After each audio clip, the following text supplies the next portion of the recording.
రాచకొండ వనస్థలీపురం పరిధిలో gas cylinder పేలుడు కలకలం రేపింది. రైతు బజార్ సమీపంలోని ఒక స్నాక్ షాప్ లో ఒక్కసారిగా గ్యాస్ సిలిండర్ పేలింది.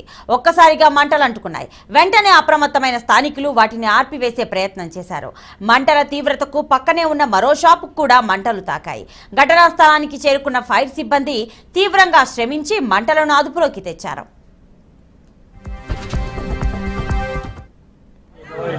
అదే అంటున్నా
రాచకొండ వనస్థలీపురం పరిధిలో గ్యాస్ సిలిండర్ పేలుడు కలకలం రేపింది.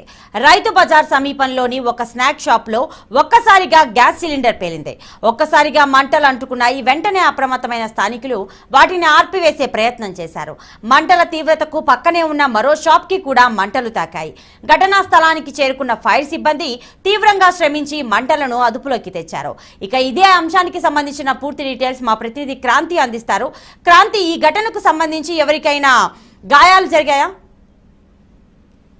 రైట్ ప్రతిభ, ఈ రోజు సాయంత్రం రాచకొండ కమిషనరేట్ పరిధిలోనైతే వనస్థలీపురం పోలీస్ స్టేషన్ పరిధిలో చూసుకున్నట్లయితే రైతు బజార్ సమీపంలోని ఓ స్నాక్ షాప్ లో మాత్రం భారీ ఎత్తున, ఎందుకంటే చిన్న గ్యాస్ సిలిండర్స్ వంట గ్యాస్ ఏదైతే ఉందో పేలి మాత్రం దాదాపుగా షాప్ లో ఒక్కసారిగా చెలరేగిన మంటను స్థానికులు అప్రమత్తమయ్యి అప్పటికప్పుడే ఆ మంటలను అయితే అదుపులో తీసుకొచ్చారు. ఫైర్ ఇంజిన్స్ రాకముందే అక్కడే ఉన్న స్థానికులు కావచ్చు, మిగతా అందరూ అక్కడ సంఘటన స్థలానికి తెలుసుకున్న వనస్థలీపురం పోలీసులు కూడా కావచ్చు సంఘటన స్థలానికి అయితే చేరుకొని మంటలను ఆర్పడం జరిగింది.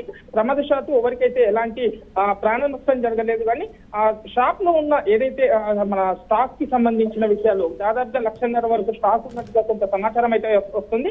అయితే ఇదే అంశంలో పోలీసులు కూడా పూర్తి కేసు నమోదు చేసుకొని అయితే విచారిస్తున్నారు. అసలు ఇది పేలుడడానికి కారణాలు ఏంటి, లేదంటే వీళ్ళు చిన్న గ్యాస్ ఏమన్నా ఫిల్ చేసి ఇస్తున్నారా అన్న కోణంలో కూడా విచారణ చేస్తున్నట్లయితే ఉన్నాయి. ప్రతిభ, క్రాంతి, మరి ఆ షాప్ లో గ్యాస్ సిలిండర్ కి పర్మిషన్ ఉందా లేదా చెక్ చేశారా?